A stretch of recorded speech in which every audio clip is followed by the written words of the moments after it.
Adrian Todd Zuniga.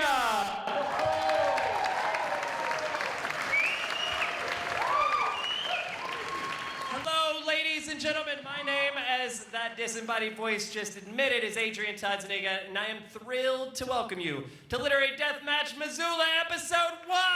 All right, I feel good about that, but when I say 1, just lose your mind, because for the rest of the night, you're going to see things that are going to keep making you lose your mind, so we just want to set the tone right now. Episode 1! That's what I've come to expect. Guys, thank you so much for being here tonight. I'm thrilled to be at the Montana Book Festival, and we have an incredible night in store. And when I was thinking about what I could talk about to open the show, I thought, you know what? Let's go with Ernest Hemingway. Because not only was he America's greatest writer, that's arguable, but let's just say it is fact here.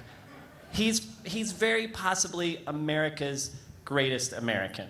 And the thing about Ernest Hemingway that is so nuts, that is so inconceivable, is we all know he had this insane, larger-than-life life.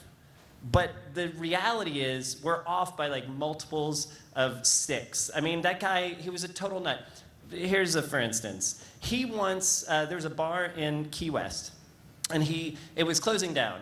And he went in, and he decided to steal the urinal out of this bar. And his rationale was, I pissed so much money away into it, then I own it. So he went into this bar and just ripped a urinal out of the wall. Now, this is not like a Copenhagen airport vase of a urinal that you would put flowers in for a dinner party. This is like a huge effing thing. Like, it was a monster thing. And he just like ripped it out of the wall and just walked home and just spin it on his giant manly finger, and then he put it down, filled it with water, and his billion cats drank out of it. So that's the kind of, he was just a kook. He's a little kookier than we give him credit for.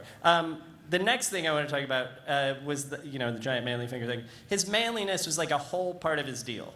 And when he was living in Paris in the 20s, he and James Joyce weren't actually friends, but James Joyce would get so drunk, he was an Irishman, but he would get so drunk that he would pick fights with people at bars, and they frequented the same bars. And every time he would do this, somebody would want to beat the shit out of him, and then he'd be like, Hemingway, take care of this. Great fight technique. And Hemingway would, because all he wanted to do was punch somebody. So he would step in, beat everybody up, and they just never, it didn't become, anyway. And he was one tough dude. Not Joyce, Franzen could beat him up. But Hemingway was, here's how kind of badass tough he was. He was once in Uganda in 1954, and he was in a plane crash. Survived, of course. He's Hemingway, mythic. The next day, another plane picked him up. That plane took off, caught fire, and crashed. Not as great of a result there, because he was stuck in the plane with these other people, and they couldn't get out. And the plane was on fire, and everybody's panicking, and Hemingway's like, I got this. And he put his big manly shoulder into the door of the plane, wouldn't budge. A couple more times, wouldn't budge. Then he had inspiration, I guess we can call it. He just tilted his head forward and used his head as a battering ram and hit the door one time, nothing. Second time, nothing. Third time, door pops open, everybody walks out and lives. Also, when that happened, his cranium cracked and brain fluid came pouring out of his ear. There's no punchline there, it's just to kind of bum you out for a second and just make you go like, that's why do we... Yeah, it's a nice thing to know. It's easy to trace his hypermasculinity back to his youth. Some people might know this, or know some of this, but his mother used to dress him up as a girl, call him Ernestine, and ask him to pretend to be his older sister's twin. Like, that is some dark stuff.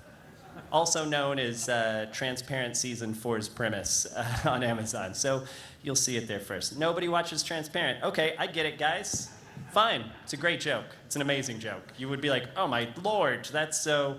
Little known fact, he was part kangaroo. After breaking his arm in a car accident, a surgeon repaired his arm by using kangaroo tendon to suture the bone.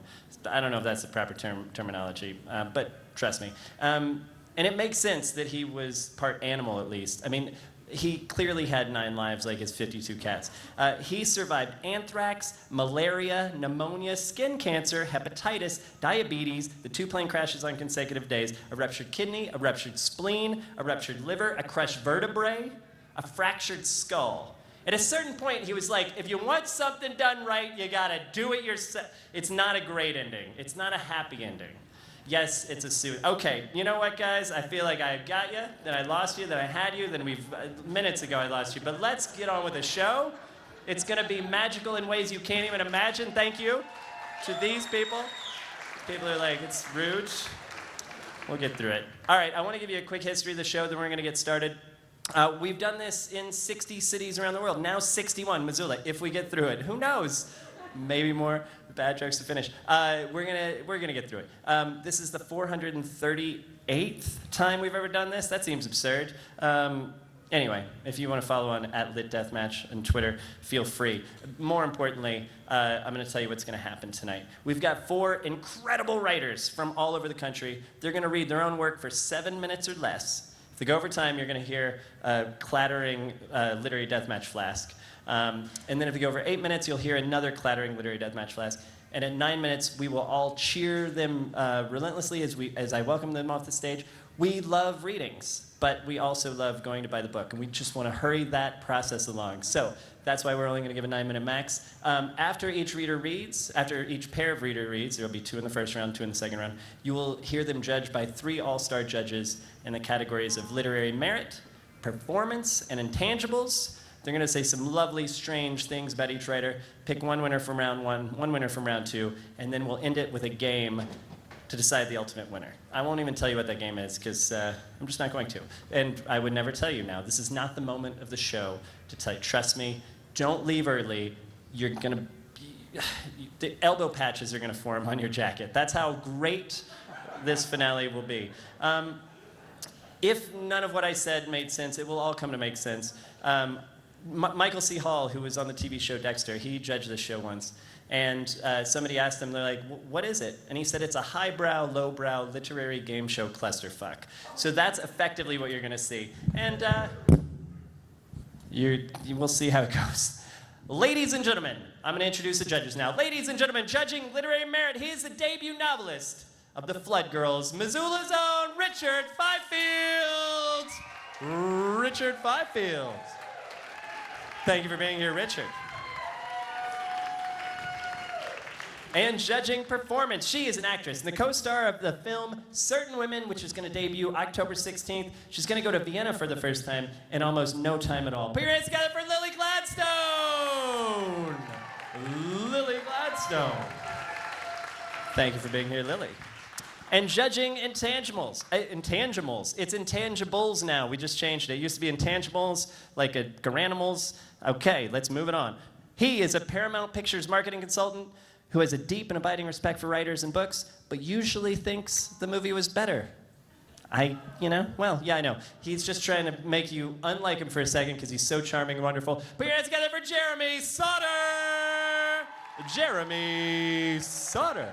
Thank you for being here, Jeremy.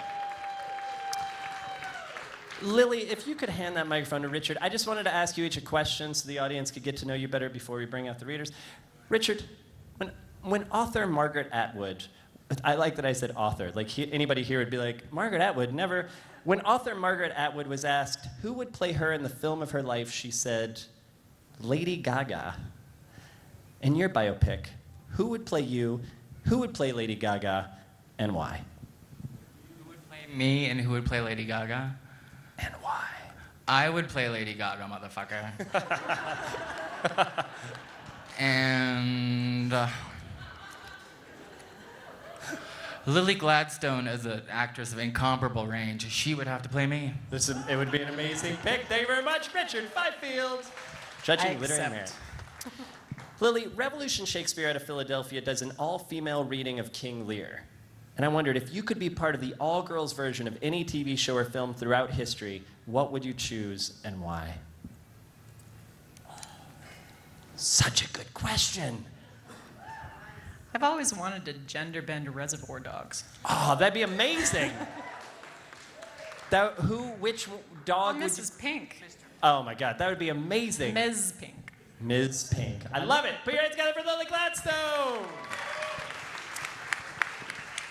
Jeremy, you've worked in the film industry, which has meant you've spent time in LA. Truman Capote said, it's a scientific fact that if you stay in California, you lose 1 point on your IQ every year. He was being very generous. I understand. I wondered, how much time have you spent in California, and where's your IQ sitting right now? We'll find out in the next hour or so, but yeah, it's not looking good. Fair enough. Jeremy Sauter, ladies and gentlemen, judging intangibles. You can toss that mic down or put it in your pocket. There's a shirt pocket now. It's up to you. I won't hold you to anything.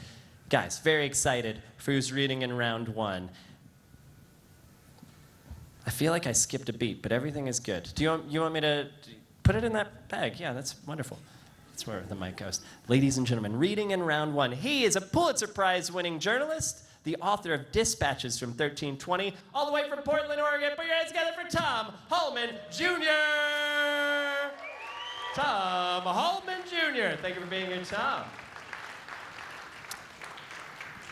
And his opponent. She is the author of This Side of Providence and Brass Ankle Blues, a Borders Original Voices finalist, all the way from Los Angeles. Put your hands together for Rachel M. Harper. Rachel M. Harper. Thank you for being here, Rachel. Now, we're going to have a coin toss to decide who is going to decide who's going to decide who reads first. I have this metal coin in my hand for those listening via podcast. And Rachel, as you are shorter, it's a legacy thing. You will be the one who calls the coin flip in the air. I'm going to read 2 author-on-author insults. So say as much of which one you think will be heads. None of that made sense, but we'll find out. Gertrude Stein said this about Ezra Pound. A village explainer. Excellent if you were a village, but if you were not, not. Just think about how amazing of an insult that is. That's so good. Ezra Pound was a fascist, just so you know. Really was. I'm writing a TV show about him right now. Or Nabokov said this about Faulkner. It was in a PS to his mentor, Edmund Wilson. He said, I have read your Faulkner. You are pulling my leg.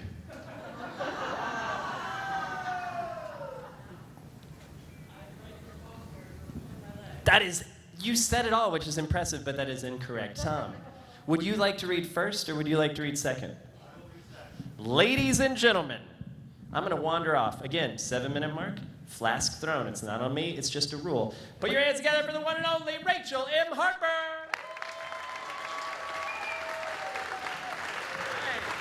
Thank you, Missoula. Happy to be here.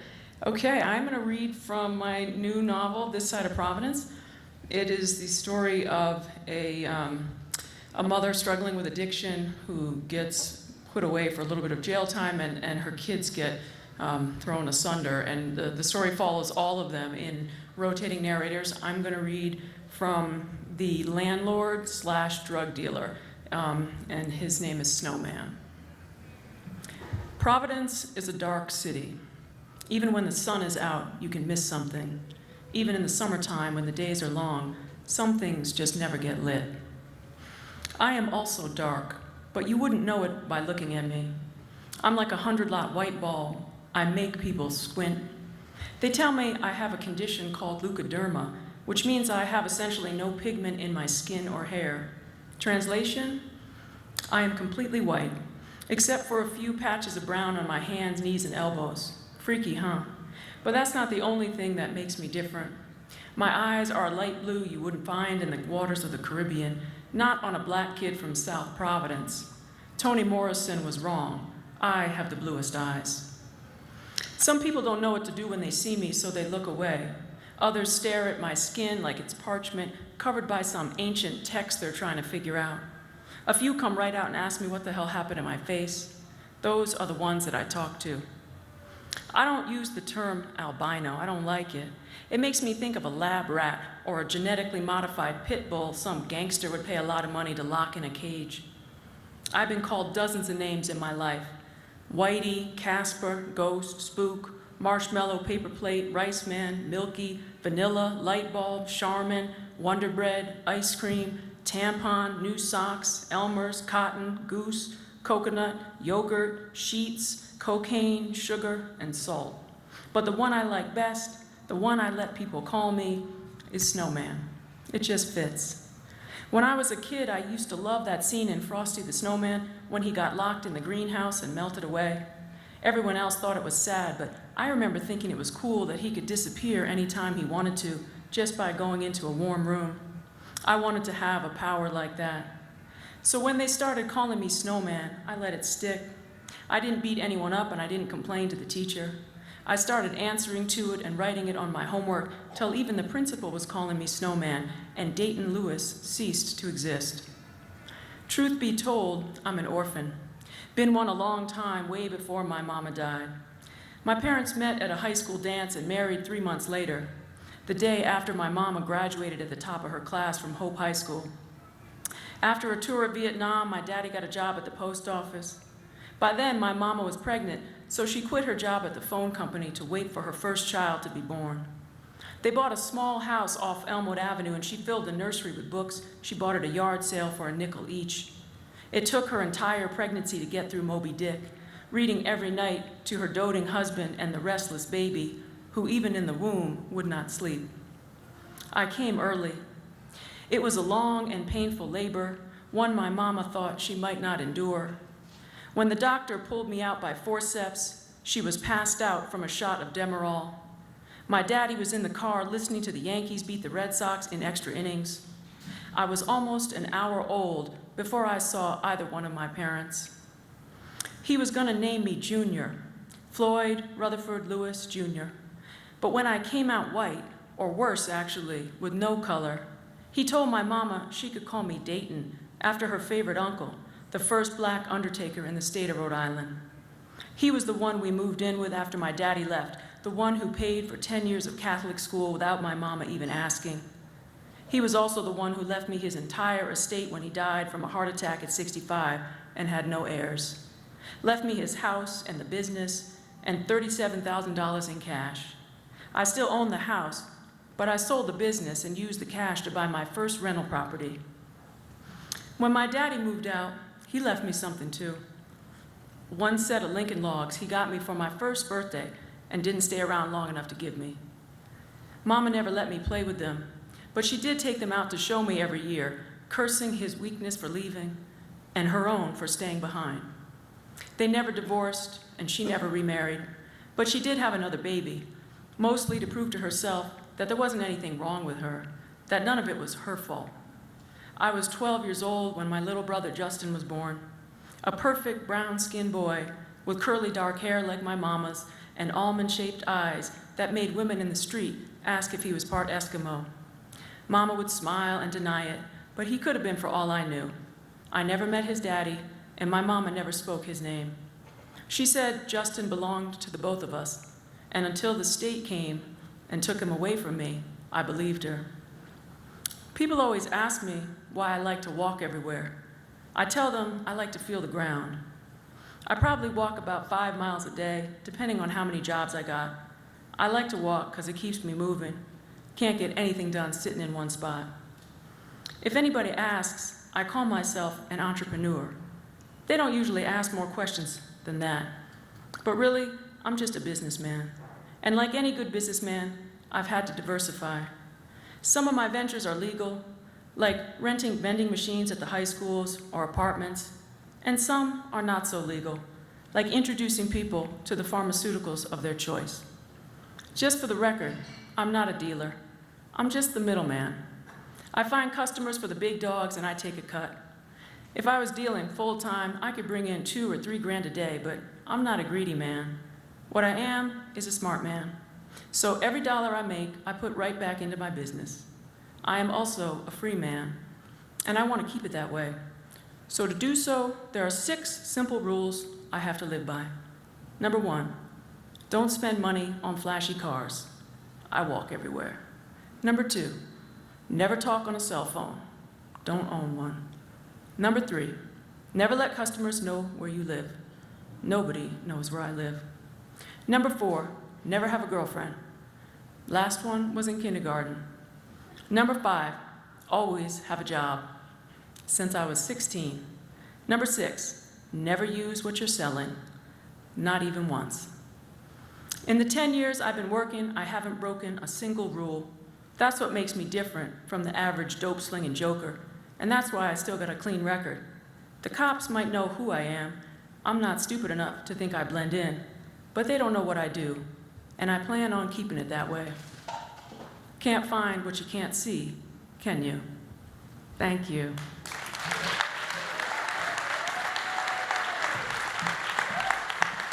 Rachel M. Harper, ladies and gentlemen, coming in at 6 minutes and 49 seconds. And now, your second rater of the night. Put your hands together for Tom Hallman Jr.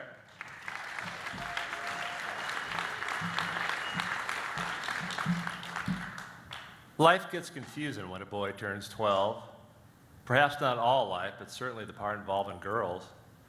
When he's younger, girls are no big deal. Then he hits 7th grade and bam, they change or he does. At 12, a boy can find that just thinking about girls makes his hands sweat. The process by which boys become men and girls transform into women is as subtle as the fade of daylight to dusk. It is possible to sense but not see. Unless you wander into the Scottish Rite Center, there on the 2nd floor, you find Friday evening dancing class, known to generations of Portland 7th graders as simply dancing school. Classes run 10 weeks. By the end of that time, most kids truly can manage a fair foxtrot. But truth is, dancing school is not really about dancing. It's about boys and girls discovering the mystery of difference. It is about children standing at the threshold of change. It's about being 12. The transformation begins about 5:30 p.m. when Scott Doherty sheds baggy pants, his University of North Carolina basketball jersey and tennis shoes, and heads to the shower. He emerges wearing a blue blazer, gray slacks, a white shirt, a tie, and black dress shoes. His mother selected the shoes. He doesn't care what she bought as long as it wasn't anything fancy, which he describes as shoes with dots on them. His mother looks up from the stove and says her son looks wonderful. His father nods. His 17-year-old brother smirks. Doherty returns to the bathroom to examine himself. I feel more mature, he says. He squares his shoulders. Like 18. He does not wear cologne. I don't have any, he says. My brother does, but I don't think he'd like it if I wore it. He stares into the mirror. My hair won't stay down. He adds water to a comb. He examines his hands and rubs on his pants. They sweat. My sister's friend, who's older, went to dancing school, and she told me and my friend that she remembered having a guy's sweaty hand in her waist. So I'm always wiping them off.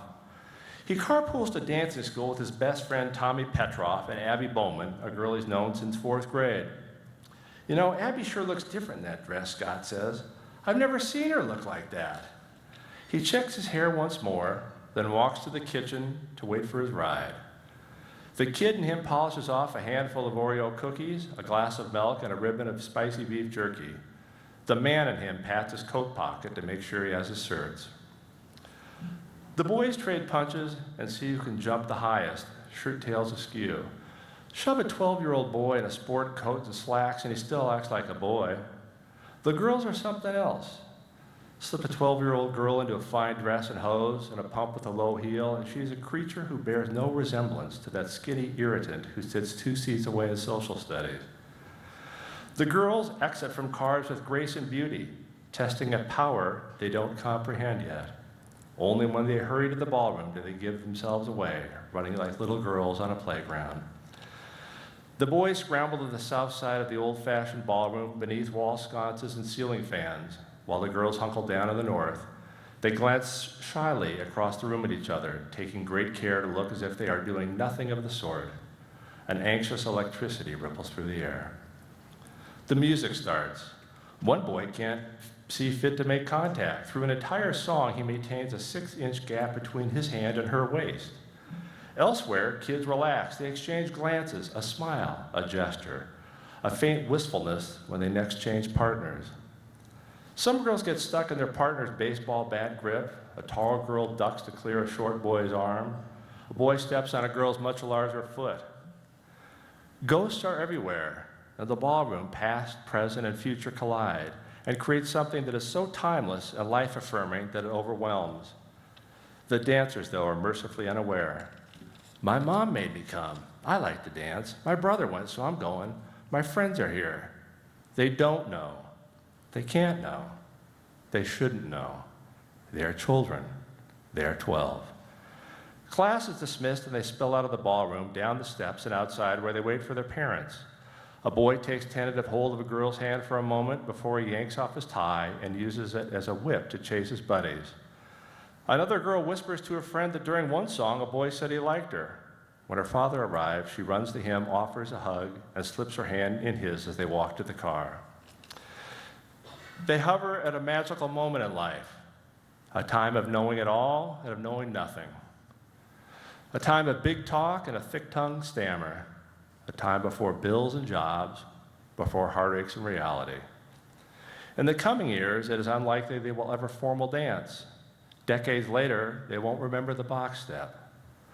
What they will carry with them is the 7th grade, a hand in theirs, and how for the first time a heart fluttered. Thank you.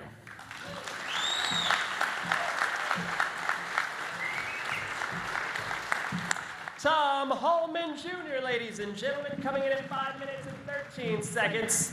And now I'm going to wheel around with this mic stand like a professional, and we're going to go to Richard Fifield to hear about Rachel's literary merit. Hi, Rachel. Hi. It was amazing, gorgeous. The Pitbull line broke my heart. I love your assured voice. I'm supposed to be judging literary merit, which is hilarious, but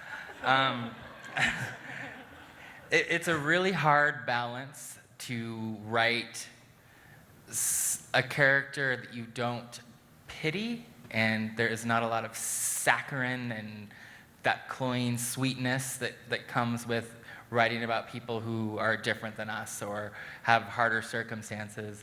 But you nailed it, and it was so good. I would cry, but emotions are for ugly people.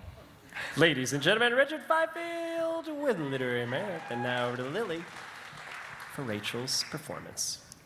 Rachel, I thought your rhythm throughout was incredible. It was really well metered. And I thought I thought it was wonderful how when you reached Feel the Ground, I didn't hear your voice anymore. I heard Snowman. You became your character, and that was really cool. And let's see, a few things that really stood out to me, just the Dayton Lewis ceased to exist. That it felt like the whole thing was melting down. It was good. The rhythm, the timbre of your voice is, loved it. And then, yeah, I'll just, not stupid enough to think I blend in. Can't find what you can't see. I saw a character that was so self-aware and so driven and so what's the word? Pulled in by his own standard of living and was walking just a straight line. And I just felt that straight line the whole time, and I felt the rhythm throughout. I was with him the whole walk, and yeah. So wonderful performance. Lily Gladstone with performance. And now over to Jeremy Sauter for Rachel's Intangibles. So, beautiful reading.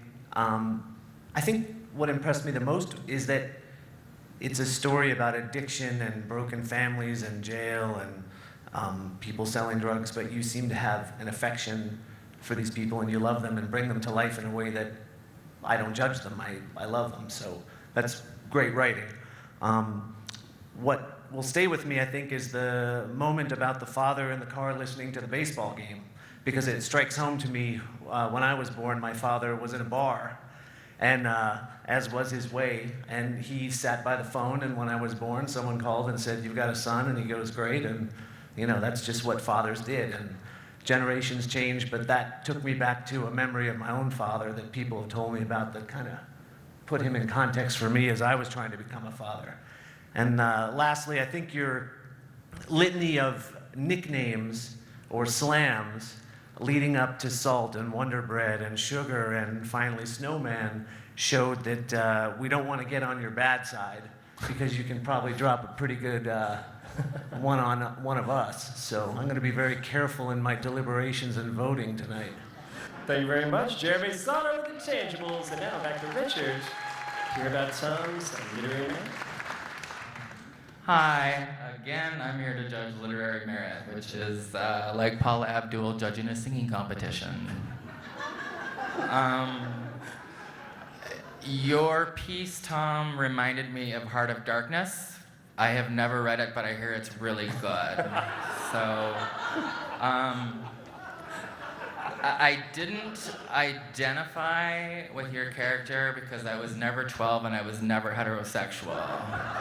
But I believed it. Your voice was pitch perfect and it took me there, and my hands are sweaty, so job well done. Richard Fifield with literary merit. Thank you very much. And now back to Lily for Tom's performance. I appreciate that I felt like I was settling into an episode of The Wonder Years immediately. The narration was nostalgic and yet very present. Mystery of difference. I heard, even though I heard it on a wizened voice, I definitely heard the awkwardness of adolescence in there. And definitely resonated with being the tall girl, kind of getting away from the short ones. Partly because it's just uncomfortable having them here at their eye level is here. I think tall girls understand that, dancing with a short dude. Anyways, podcast can't see that I'm gesturing my chest here. And I just gotta say, through all of it, I love that you ended with a nice little pivot that looked like you were trying to keep 6 inches distance between you and another little girl. I thought that was great. So, well done. Thank you very much, Lily Gladstone. The performance. Now back to Jeremy for Tom's Intangibles. Well, I loved it, Tom. It's great. You know, I think in Montana, all we hear about Oregon is craft beer and running shoes, right? So it's nice to know there's people of substance doing, you know, beautiful writing there.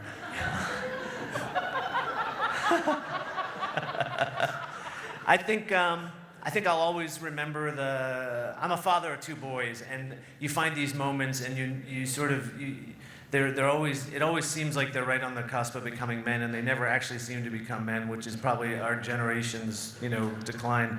But the idea that they didn't come to learn the foxtrot, the fair foxtrot, but the difference between boys and girls is the thing that we all try to figure out, right? And we put ourselves in these situations, or we outsource it to a dancing teacher, but ultimately the boys and the girls have to sit there with one another and just figure it out on their own, and I love that. And I love the image of the wet comb in the hair and the trying to get the suit on, because I think, you know, as an older guy, I sort of forget that. But when you remember it, it fills you with this clammy terror of what it was like that first time when you put your arms out there and you just don't know what to do. So thanks for that. That was great. Jeremy Sauter, thank you very much for the Intangibles. And now the judges are going to set the mic down, and they're going to huddle amongst themselves and decide who of these 2 wonderful writers will be the night's first finalists. So they're going to huddle in probably a circular fashion. Let them go. And before I say another word, put your hands together for Tom and Rachel. Thank you guys very much. It's awesome. What a round!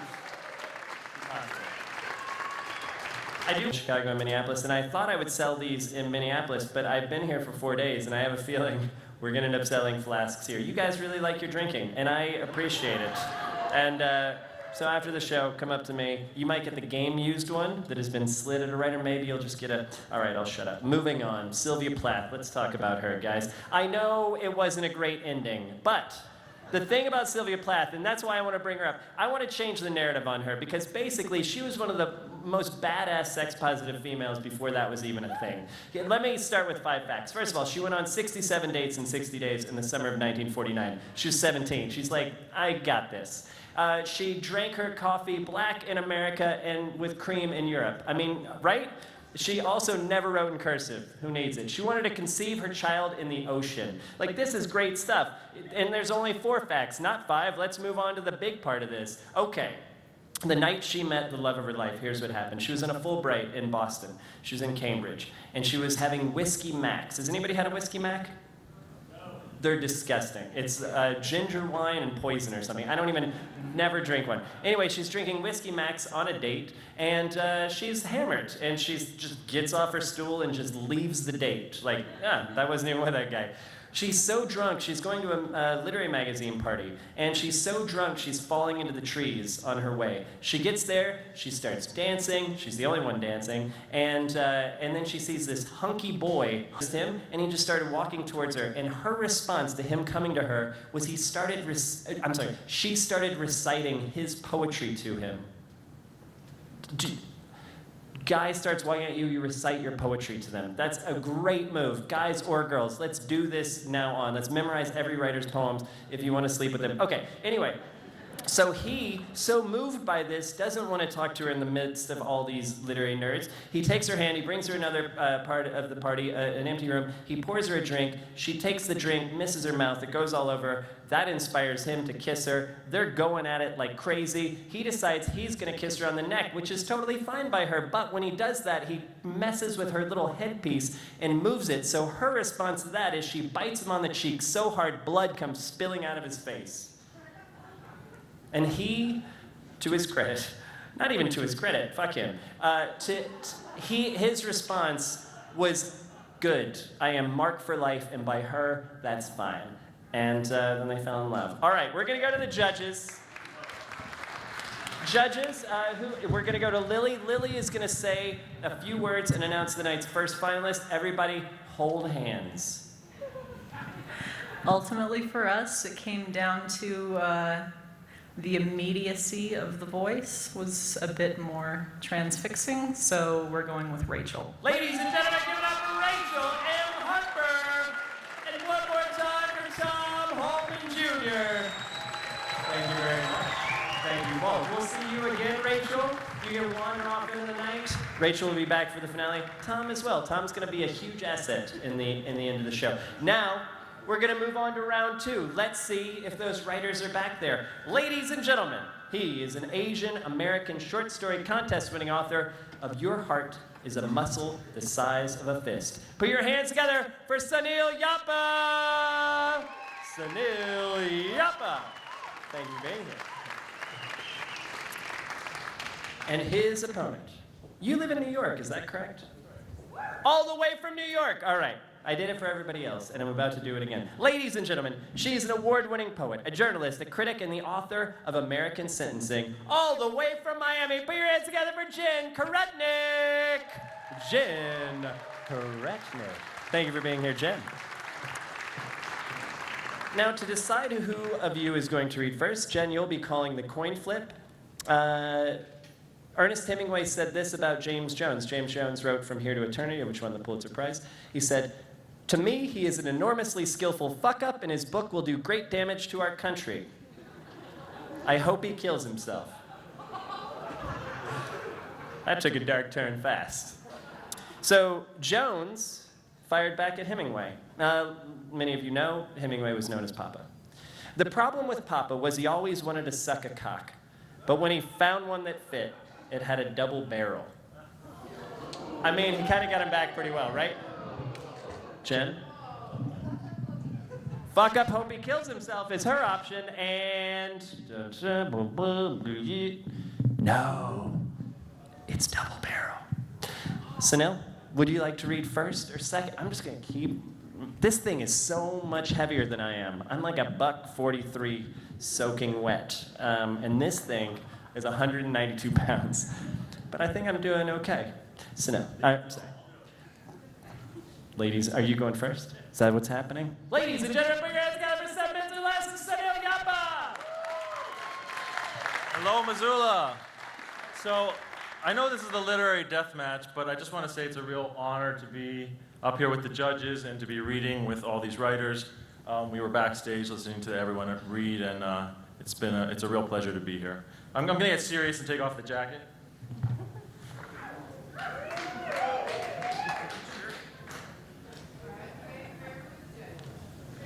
Because it's a death match, and I like the other readers, but I'm going to crush them. So let's do this. No, it's just literature, right? So this is my first novel. It's my second attempt at my first novel. In fact, my first novel, I finished living in a little beach house in Chile. It was 604 pages, and I never backed it up. And I came back to the US, and someone stole my laptop. So I wrote it again. So that's this. So I'm going to read you a bit of the first chapter of that. I think it's better the second time. I think. Okay. So it takes place during one day of a protest. 7 lives collide from very different sides of the protest. This young man's name is Victor. He's the son of the chief of police. He has no politics whatsoever. In fact, he's trying to sell weed to the protesters, which any aspiring writers in the audience, here's a tip for aspiring novelists. Take a character, somewhat likable, give him a terrible idea, and then let him run, like selling weed at a direct action. It's not going to happen. So that's him. I'm going to read just from the beginning. The match struck and sputtered. Victor tried again. He put match head to phosphate strip with the gentle pressure of one long finger, and the thing sparked, and for the briefest of moments he held a yellow flame. Victor curled into himself like a question mark, a joint hanging from his mouth. Victor, with his hair natural in 2 thick braids, a red bandana folded and knotted to hold them back. Victor, with his dark eyes and his thin shoulders and his cafecito con leche skin, wearing a pair of classic Air Jordans, the leather so white it glowed. Imagine him how you will, because he hardly knew how to see himself. He was 19 years old and should have felt as sweet as a bluebird in the dew. But in the awful damp of the early morning, after another night of sleeping on cold concrete or not sleeping, he moved like an old man, grumbling like the world was out to get him. Had, in fact, perhaps already gotten him, struck him down without mercy or care or intent, as if it hadn't even seen him standing there, he'd just been in the way. He knelt and made a cup of his 2 brown hands. Let's look at him bowing his head to this fragile light, joint pinched between his lips, wearing a puffy down jacket, olive green, and so ragged he might have found it abandoned on the beach. Listen to the quiet rhythm of his breath. This is his morning ritual. This is the closest the boy comes to prayer. Skinny Victor, who believed in his heart of hearts that most things were bullshit. For 3 years he had tramped the world, and still he had no idea just how it worked, how people managed daily life on this blue-green planet of slums and smog, the easy knife, the lazy blade. The traffic on the freeway thundered over his head. The sound of the big trucks hitting the joints of the highway was a muted clacking like a pair of spoons. Beyond the cave of the underpass, beyond the water and the warehouses, out in the city where the streets climb from the docks to the downtown core, the sound of the chanting crowd was a distant buzzing, 50,000 desperate flies knocking against 50,000 closed windows. Victor had heard talk of it for weeks, at the shelter, bumming smokes from the tourists on the pier, at the coffee shop, nursing a tea and swiping scraps from the empty plates. And now here they were, thousands in the streets, and the way their voices rose and fell, sliding down the hill, ringing off the renovated lofts, the brick apartments, the cars parked nose to tail along the oil-black street. Well, it was like an alarm bell sounding in his chest. It was the million-voiced ocean roar of Calcutta or Caracas, booming from their angry mouths, echoing in the canyons of smoked glass and steel. An alarm ringing in his chest, saying, go, go, go. In the morning when he woke, and at night before turning in, and during the odd wind-blown moments of the day when the boredom or regret or homesickness were so heavy he felt them like a knot in the pit of his stomach, he swept and tidied. He put things in their place, joint in his pocket, braids behind his ears, memory and longing of black gunpowder he tamped down the wide-bore barrel of his neck. Because that was what you did to keep the loneliness at bay, to keep at arm's length the sense that you may have made a vital mistake somewhere. Or perhaps it was your parents. Sorry, Mom. Perhaps it was your parents. Or maybe it was just the world in general that had fucked everything up. Thoughts like these could not enter the swept half-moon he carved thrice daily in front of his tent. Doing something he had discovered, anything, however small, that contributed to your meaningfulness of self and surroundings, well, that was the trick. That was the trick to not feel like shit. He zipped his tent tight and dropped a little lock on the zip, and then he was hoofing it up the hill in his white Jordans, his olive green jacket with the rough-lined hood keeping him warm. By the time he hit the corner and hit the crowd, he was sweating. The sheer human multitude, the heat of the force of the compressed humanity nearly knocked him over. There were folks hollering from every corner, marching people of all shapes and sizes, all body types and hairdos, an assortment of clothing choices and fashion accessories to express their personalities, and god damn, he did a little clap with the chant, nodding his head to catch the rhythm of the thing, and watched them spinning delirious in the street. Civil rights lawyers in combat boots, radical teachers in sweaty denim, and the entire motley crowd chanting, and now singing, old and young, their voices raised to the sky as if song were the very root of being. He didn't know whether to stand or sit, to go streaking through the city with his hands on his head, or to collapse in the street in open-mouthed wonder. Because here they came, the defenders of democracy stomping into the dawn from the suburban warrens, from the gorgeous mansions that glittered fat on the Sound. 2 minutes. What do we want? Justice. When do we want it? Now. What do we want? Justice. But what did that mean? Justice. He looked at a blonde girl in overalls, an African-type shawl looped atop her head. He looked at her angry blue eyes, her perfect white teeth, her gym-sculpted arm naked to the cold, and he didn't know what justice meant to her, to him, to anybody in this country.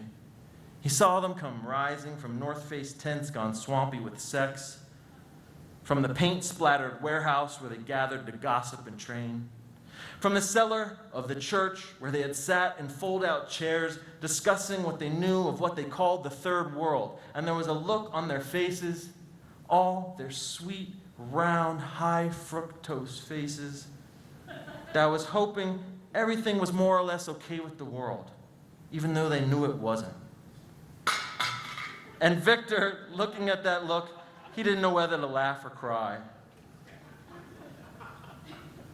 Because Victor, bestowed with the unenviable gift of geography and sight, looked at their t-shirts and he thought of the factories along the border in Mexico.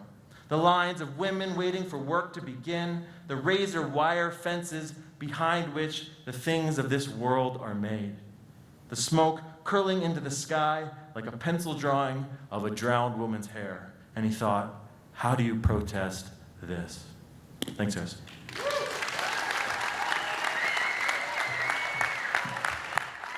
Ordered the way, never AFK. You ate only the salmon between swipes at your iPhone with digits like bear claws, leaving me the dead, gelled eyes of the row. How you stated, I don't like eggs, only their makers. Smiling with strings of fish caught between insincere incisors, falsely whitened by the bleach of our Gen XY, Z existence. LOL, I told you, but I didn't mean it. YTH, you weren't listening anyway, catfishing for your fourth date of the evening. GLHF. It was as clear as a selfie I was there, FTL, that you considered me a RAK once you saw me in RL, although your profile pic is also a decade out of date. BT dubs. Master of pretenses, dicey aficionado of the next best thing, FWIW, IMHO, at EOD, you live in a Tinder world, and JSYK, I'm a matchstick kind of girl. Actually, not really, I'm a married middle-aged mom of 2. Fishing from the roof of the house. This is no Hemingway tale. The fish we catch are not fabled and will not make our fortune, harnessed to nothing more than some jerk spices and the bottom of a frying pan liberally coated with oil, so the flesh will not stick as ours does to the sheets we lie on at night when the waves have quieted like overtired children. We cast sidearm the way we used to heave a baseball into mitts to avoid throwing the brims of each other's hats into the ocean with the bait, although this has happened. And this is what we have reeled in, saturated reminders of another life, when the mean seats of a Marlins stadium meant a blistered nose for a couple of days, and not this flooded, floorless amphitheater where the only entertainment is skin after peeling skin, eternal, infinite, varying only in hit, fight, and run.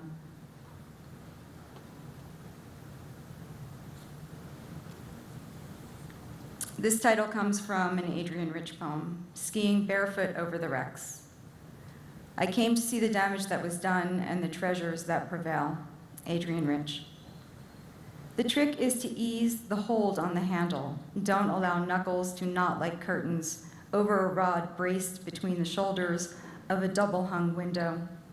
I lie back in the water to start, feet meeting hands greeting rope at mid-thigh, ears immersed in the amniotic bouillon, listening only to the heartbeat of the ocean, as if there is no other world, was never another world below me. I give a thumbs up to the driver of the boat who will ease me, feeding me out from the other end of this cord before pulling taut and I resist the drag. This is not labor. The spray claps my face like applause, each drop one of approval. And while the wind in my hair is generated, the source of its power is not man-drilled, not a god, but the childish, oblivious sun who cares nothing about what goes on underneath it, about what it can or cannot dry up. And I am up, riding the weedy surface on the flats of my feet, over flooded, flattened houses, whose ghosts billow under my soles, blowing up into a white-tipped wake that my heels zip through, sun-bruised, mango-cured, tough as sharks. Still, they are spiny sea urchins, these spirits of screened-in Florida rooms, where pianos used to wait for hands reluctant as fire in wet sawgrass. Underutilized kitchens owned by diners who preferred restaurants, bedrooms that saw nothing more than too little sleep, achieved with the open mouth of the dead and disrespectful. Now the Dade County pine floors, once so prized and polished, were scarred by termites, and the careening claws of dogs have rotted, either way, into driftwood. Coral has gone back to coral. The dogs who have been left to us wear life jackets, and the dead live again, reefs for grouper and parrotfish. If I look down into the foundations of heartbreak and recovery, epiphanies and realizations, culminations and failures, I too will fall, forgetting all fundamentals, unable to tuck and roll, my external walls shooting nails in every direction to wash up later on the beaches like teeth, each room of my body cartwheeling into disrepair. So I keep my eyes forward toward what would be the ponytails of palms and the canopies of mangoes if those trees still rooted here, and my grip casual, thumbs lined up next to index fingers as if on a golf club, holding on to nothing too dear, too dearly.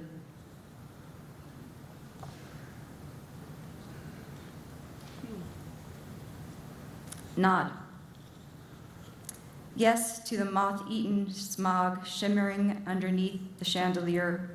Yes to the walls leaning Pisa-like, the stucco spitting paint, the baseboard shooting nails. Yes to popcorn ceilings yellowing like white pills left too long in a bottle on a windowsill.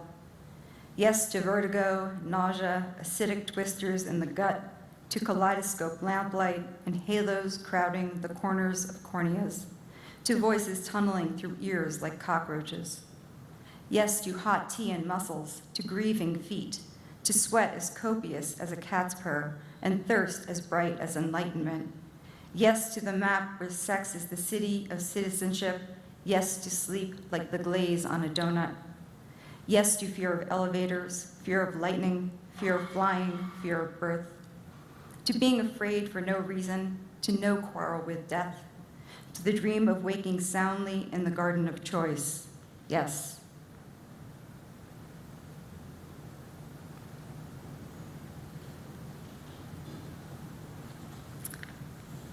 Body My House, which is a line from a May Sarton poem. Eventually, the body remembers nothing. Pierce it with needles as if trussing a turkey. Core it like an apple for surgery. Punch it.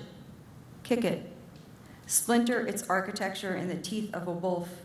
Burn it with coffee poured from the wrong side of the carafe. Engulf it with the surge of a hurricane named after someone you know. Organ or artery, muscle or fat, mute and amnesiac, the body sweats it out night after night, drenching the sheets, flushing stalled heart rhythms, those marshy ponds of lungs, paralytic intestines, blown up like animals made out of balloons, the body lets go of pain that is too painful to recall. But the mind drags on any hurt more than fist size, like a shadow, sometimes eager, sometimes reluctant, depending on the cast of light, depending on what hour of day or night it wishes to re-examine its failures of composure. The mind recalls how the shrieks of nails torn from lumber are not at all like the pangs of childbirth, and how unlikely is tolerance when you most expect it. The mind memorializes how pain rattles it, and the ease with which its shelter, no matter how shored up, gives in. Thank you.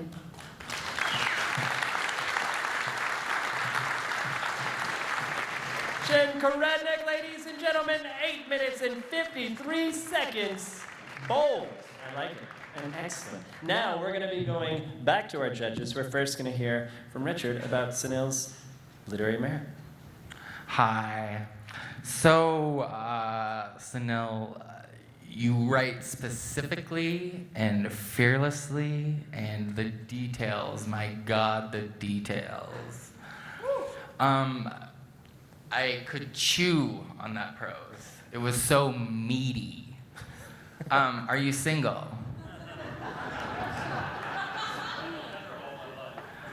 Wrong answer. Next. Thank you very much, Richard, with literary merit. Now over to Lily for performance. My first thought was I was waiting for the pauses, and then you started bringing them, and that really helped a lot. I definitely went on this character's journey. It was so well drawn, and I could hear it in the distance from what was going on, and then the ultimate coming back in. And it's ironic that you're here to connect at this big protest, and this one character is disconnecting, but then gets drawn back in. And I thought the pacing of the entire thing, added with pauses, really helped with his mental shifts. So I think that really added to the character and the perspective. Let's see. And I also really appreciated that this guy was so dressed the part. Sounds like an Aimster with the tight braids and the bandana. And he's got the image down, but hasn't quite connected yet. And I think that was, you stepped into it and again picked up about after his clarity, after your character's mental clarity started coming in, then it was relentless, the attack, which was great. Lily Gladstone with performance. Now over to Jeremy for Sunil's intangibles. I loved your reading. It was super fun. But I sort of got hooked before you even started reading because I'm the Philistine ad guy in the group. And before you read, you said, 7 lives collide in 1 day of protest. And I was like, my job is done. I put that on the poster. I put 7 movie star heads and I go home. You did my work for me, writer. But then it got complicated when you started reading because the story was more interesting than that. At least it hooked me. So, it's funny, like 1990 in Seattle seems as far away as, Selma or Kent State or the War of 1812. It seems like a million years ago to me, right? But I think right now, in this moment we're in, literally today, Victor's thoughts are still true, right? What does justice mean for any of us? And to start with a character who's so different from me, this homeless gentleman in a tent with his Jordans, curled into a question mark, and to realize, the questions I have inside me today are the same ones he has in 1990. It was very powerful. Thank you. Jeremy Sauter, thank you very much with Intangibles. And now back to Richard for Jen's Literary Merit. Jen, I love a blonde, and I love a blonde poet, so you get bonus points for that. It's not real? Oh, honey. Okay, so there was so much to love. I love poetry, and I love your economy. There was not one wasted piece. I just loved it all. It was very immaculate and evocative. I am kind of grossed out by the amniotic bouillon. That is not something I would want to find in a grocery store, honey. But your words came out with such confidence, and you just killed it. Killed it like John Bonet. It was that good. Thank you very much, Richard Fifield with Literary Merit. And the John Bonet name drop, which always gets the audience to clap confused. Not confused, tentative. Now we're going to Lily Gladstone for Performance for Jen. You even warned me about that joke, and I still wasn't prepared for it. I really, really appreciated how relentlessly you plugged through the acronyms, because that's what it feels like. And catching up with the pace of it, there was, I liked that. It felt deliberate. I don't know if it was, but I really appreciated it. And I really love that the clarity of your voice, I could see your prose, because that's what I love so much about poetry, is the way that it's broken up. And it allowed me to sit and construct my own images in relation to your text. So I really appreciated how well paced and how deliberate it was, because I really got to live in your characters. And it was the first time that my sense of smell ignited when I was hearing your work on stage. I think talking about just like the yellow and the popcorn ceilings, like, oh yeah, I know what that room smells like. So I appreciated that too. Lily Gladstone with Performance. And now back to Jeremy. Jen, that was great. Really fun.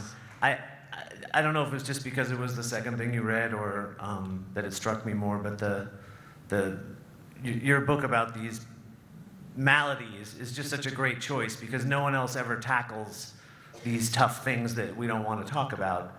And I think that's like a poet's duty, and thank you for that. And I'm sure that I think you should actually, I know poetry doesn't pay well, so you might want to talk to the Obamacare people, because I think if you went around and did readings of that book, we could get a lot of people to sign up for health care.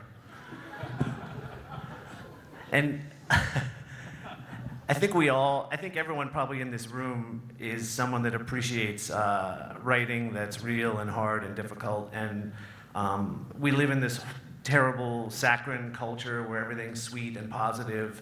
And it's great when you embrace all these challenges. And I loved when you said yes to vertigo, yes to being afraid for no reason.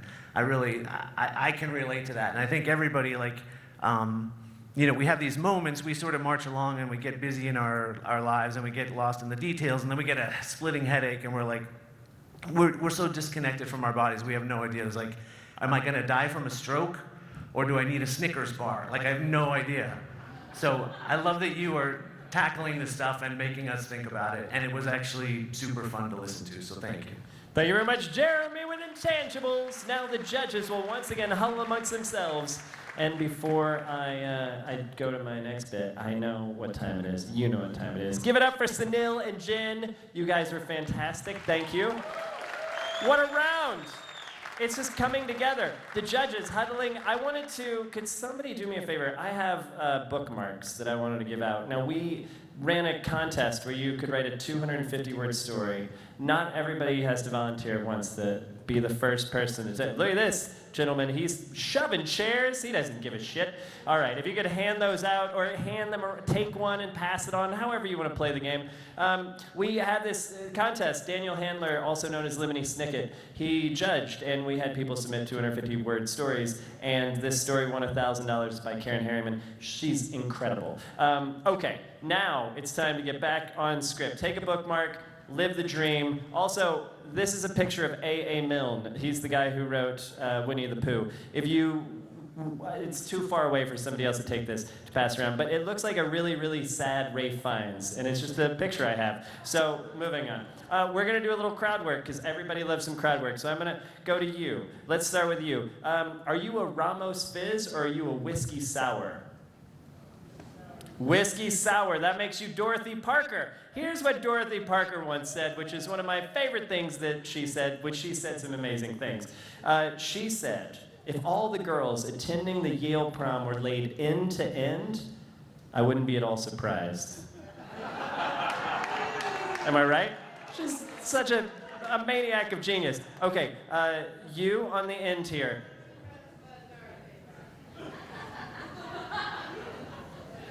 Hold. All right, you on the end. Are you beer or are you a Jen Ricky? Tell me again louder. Jen Ricky, that makes you F. Scott and Zelda Fitzgerald. The reason they drank gin was because they said no one could smell it on their breath, so nobody would know they were drunk. When they're dancing naked at parties, everybody's like, oh, those two sober cats totally make sense. All right, moving on. Who is taller of these two people? It looks like a beard. Yep, it is. You in a shirt. Who is taller between these two men? Is it these two literary giants? Is it George R.R. Martin or Mark Twain? Who do you think is taller? Mark Twain is taller. Do you know how tall he was? Guess. 5'10", he says. He was 5'8.5". George R.R. Martin only 5'6". Here's the thing about Mark Twain that blows my mind. He once received a letter that was addressed, Mark Twain, God knows where. And he got it. How great is that? All right, last one, and then we're going to move on to the rest of the show. There's somebody wearing red right there. I see you. She's going to be the first one. I can't tell what anybody's gender is from this view. Let's say it's a she. I hope I'm getting it right, but what I just said made it shitty either way. Okay. First person's going to buy a flask is what I was saying. Who is taller, Stephanie Meyer of the Twilight series or J.K. Rowling of the Harry Potter series? Rowling is in bowling, by the way, folks. Rowling is taller. She's 5'5". I would go ahead and tell you a fact about her, but I had this whole monologue that I'm going to save to do in London on October 16th. So I'll tell you this about Stephanie Meyer. In 2007, one in every... All right, J.K. Rowling. Rowling is in bowling. Okay, there were 700,000 pieces of fan fiction written based on Harry Potter after it was published. And this is the best fact I'll say, and then we'll move on with the rest of the show. By the way, real quick about Stephanie Meyer. One in every 7 books was in 2007. 2009 that was published was bought. And fucking Christ, guys, can we get this fact together? In 2009, 1 in every 7 books that was bought was a Stephanie Meyer Twilight book. And somebody recently asked me why we do this show, and I said, so that never happens again. But J.K. Rowling, she, what was I saying, 700,000? Oh, here's the most amazing thing to me about her books. In China, people would rip off the books and just publish books that were Harry Potter books. And one person did it, and it was, I think it was Harry Potter and the Walk Up to Me Dragon. And all they did was they took The Hobbit, and they just replaced it with Harry Potter characters. All the names were just Harry Potter characters. That's a book we all can't wait to read. Guys, it is genius. Ladies and gentlemen, we're going to go to the judges, and then we're going to whip into the finale like nobody's business, probably. Lily has commandeered the microphone again. She's going to say a few words, and then she's going to announce the night's second finalist. Hold your breath. Again, the judges panel really appreciated going on the journey with the character, and we felt that Sunil's really got at that and brought us along. Ladies and gentlemen, get up for Sunil Yapa. And one more time for Jen Karetnick. Nobody go anywhere. Can we have Rachel M. Harper come back out here? Rachel, are you there? And Tom Hallman Jr. Tom, are you there? They left, by the way. So the show, while they continue to be gone, I'm going to tell you what's going to happen. There they are. Ladies and gentlemen, give it up for Rachel and Tom. Now, Rachel, you and Sunil are going to be competing in the finale against one another. But before we find out what the finale is, I'm going to have you guys pick teammates from the stage. So each of you gets to pick 2 people that aren't me. I'm pretty good at this game. So Rachel, as you won the first round, that's harder. Who would you like to be on your team amongst these geniuses? You get to pick once, and then we're doing a snake ladder draft, fantasy football style, so Sunil will get 2, and then you get 1. And the other person will be the human stanchion. Don't worry about it, it's gonna be great. In its way. Give it up for Richard Fifield, part of Team Rachel M. Harper, Sunil, you get 2 picks. Which 2 people are you going to take in this finale? Lily and Tom, you will be joining Team Sunil. Nobody's the last pick in this game because the last person will be a human stanchion. Who would you like as your final teammate, Rachel? Jen or Jeremy?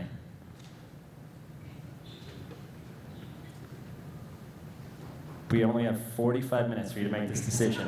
While you do that, guys, I don't know if Rachel Mendel has ever introduced yourself to her, whatever I just meant, but without her, we wouldn't be here. So put your hands together for Rachel Mendel, ladies and gentlemen, and the Montana Book Festival. Thank you. If you love this show, go yell at all of your friends that didn't come and call them pieces of, I don't know, I was gonna make a literary reference, but it fell out of my head. Rachel? Jen is going to join Team Rachel. Team Rachel, you're going to come over here. Jeremy, you're going to stand right here with your hands like this. Well, one like this and one like this. You're going to be the human stand. You can drop that notebook. We'll put that to use later. Okay, so if you could just stand here at center stage, 2 hands. Team Rachel, if you guys could come over here on this side of the speaker. Team Rachel doesn't even care. She's like, I got this. I know what's happening. No, Team Rachel, if you guys could come over here. And then Team Sunil, you'll come over here. Now, what we're going to be doing tonight, you'll want to listen to this part. We're going to be playing a game called Lone Star Lit, where I'm going to be reading 1-star Amazon book reviews from Amazon. And you guys have to figure out what book I'm talking about. Some are short, some are a little longer. The first person on whichever team, all of you now represent Rachel. You're all Rachel now. You tag in on the right hand of Jeremy, and then you announce which book it is. If you tap the hand, you get 3 seconds. And you can tap in before the clue is over. If you guys tap in his left hand, and then you announce the book. Again, only 3 seconds. Now, I'm going to give you an example. An audience, by the way, you can play along. If you know the answer, scream it out into the person's ear that you want to win. So I will say something like, and you guys, all I could take from it is that sledding is a highly ineffectual way to commit suicide. So anybody? I didn't know that one. Ethan Fromm is correct. So you tap in, not you guys, you yell in, and then somebody will say Ethan Fromm, and then everybody wins points. Okay, here we go. Are you guys ready? You're gonna tap this hand if you know the answer. You can move, I was gonna say, you can get as close to the hands as you want, but you can't come in this range, so you have to be outside the hand. I know. They're having a great chat, but I feel like they're on the edge. So you guys just have to tap this hand if you know the answer. For 1 point. Audience, do you guys know what's going on? Team Sunil? You're going for book titles. Even better. You hit the hand and then say it, or you say it before and then the other team can hit the hand and say it, and then they will get the points. Okay. Jeremy, you're gonna be in charge of knowing who hit the hand first. Here we go. And again, you can't hold your hand up in this invisible cone, this tower of Jeremy-shaped light. Okay. I'm gonna come over here. Here we go. I couldn't get past all the Hobbit gossip in the beginning. Yes, Sunil. No. Would Team Rachel like to venture a guess? Yes. The Lord of the Rings is correct! Team Rachel up 1-0. Here we go into number 2. And as for the ducks, the protagonist is always asking about. I read that wrong. And as for the ducks, the protagonist is always asking about. They fly away because it's winter and yes. Catcher in the Rye is correct. Team Sunil with 2 points. Now to Rachel's 1. I'm going to read the rest of that clue because it's kind of amazing. They fly away because it's winter and they're ducks. They're migrating. It's a bad symbol, and everyone in the book, including Holden, should understand migration. It's no big secret. What a dick. All right. It is now 2-1, and now for 3 points. Here we go. This is a play. A play. What I got out of it was listen to women more often, and you don't end up having a ton of guys stab you to death. Yes. Vagina monologues is incorrect all the way around, but I like it. You guys have 10 seconds to guess. Again, the clue is what I got out of it was listen to women more often, and you don't end up having a ton of guys stab you to death. Yes. Waiting for Godot is incorrect because nobody got stabbed to death in that play. Now, both teams can chime in as you wish. Anybody on either team, hold out the hands, Jeremy. You have 5 seconds to answer. Somebody from the crowd might come in and answer for you. 5. A ton of guys will stab you to death. Possibly. Yes. Julius Caesar is correct. 3 points for Team Rachel. The audience knew, you know what? 3 points for you guys as well. It is now 4-2-3. Let's see how you guys do. Here we go. For 5 points, right? Yeah. At some point, the tree should have started singing Janet Jackson's "What Have You Done For Me Lately" and dropping ants. Yes. The gimmick tree is correct. Team Rachel fires off to an 8-2. I know. I knew you had it. 8-2. 8-2-3. You guys have 2. Team Sunil. No, because 3 plus... It is 9, isn't it? Yeah. 9 to... It's the audience scoring that's confusing. 9-3-2. Here we go. 100 more of these to go. Let's see if we can get through them. They shut us out at 4 a.m. This is a children's book. And my favorite. All the trains, but the little blue one are dicks. The lesson of this book isn't perseverance. It's that 3/4 of the people you meet will leave you to die on the side of the road. Yes, Lily. Thomas the Train Engine is incorrect. You just have to tag in because the little engine that could is correct. Richard Fifield at Gem. Was he the first round draft pick? He was, and he's playing like it.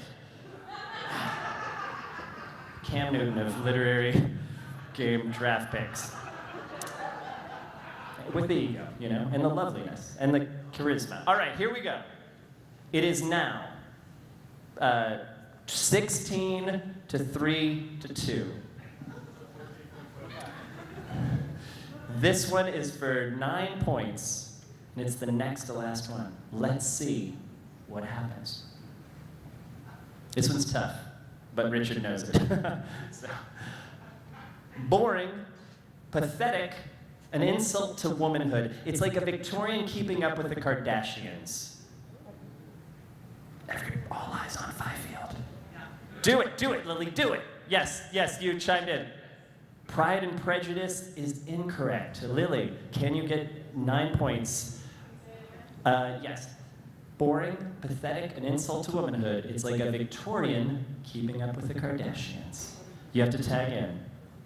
Yes. Wuthering Heights is incorrect. Do you guys know it? Yes. 50 Shades of Grey is so far off, but I like the answer. You were so close, team. All right, your turn. You guys get 5 seconds. Yes.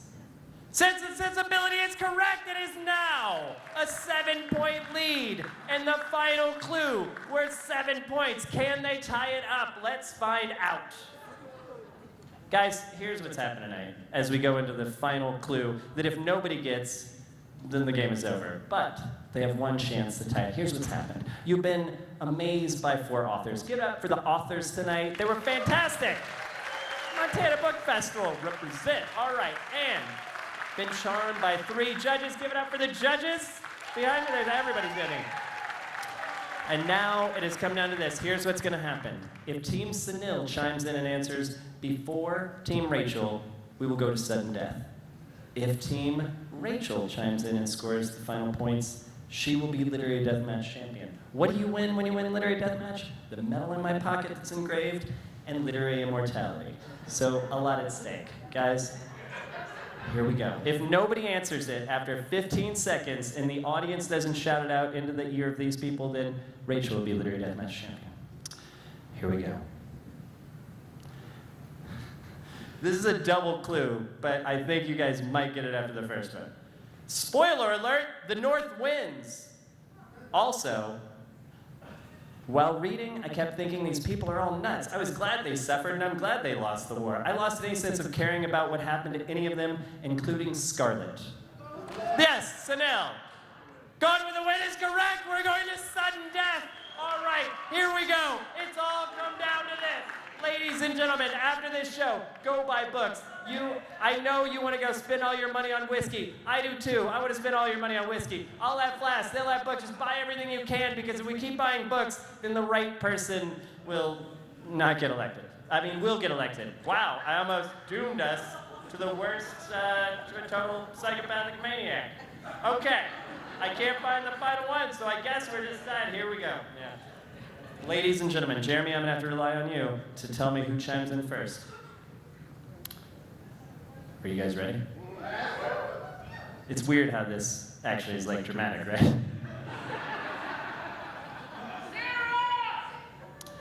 This is precisely the novel you would write if you wanted to become a celebrated author but hated writing, hated readers, and wanted to punish academics. This monstrosity of hideous prose confirms that Joyce had no style. Yes, Sunil.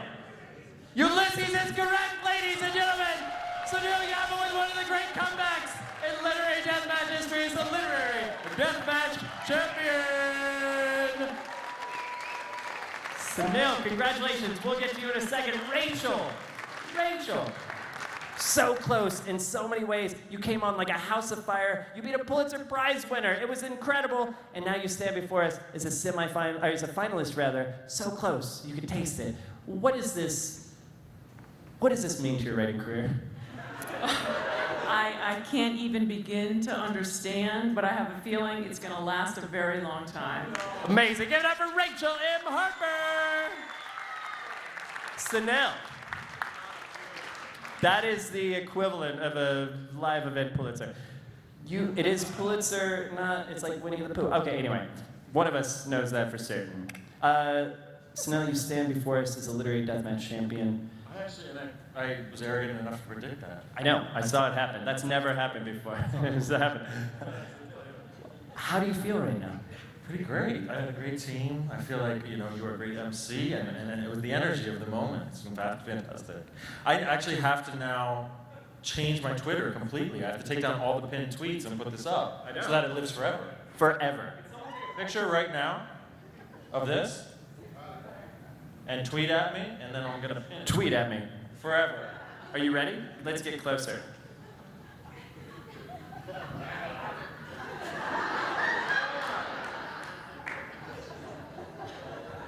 I feel good about that. Ladies and gentlemen, thank you so much for coming tonight. Give it up one more time for Rachel, for Richard, for Jen, for Jeremy, for Tom, for Sunil and Lily, and one more time for Rachel for bringing us to this event. Guys, thank you so much for coming tonight. It means the world to me. We're going to be out in the lobby. Tell everybody you love them if you don't buy a book. If you buy a book, they'll just know. And finally, call your mother. She misses you. Thank you so much.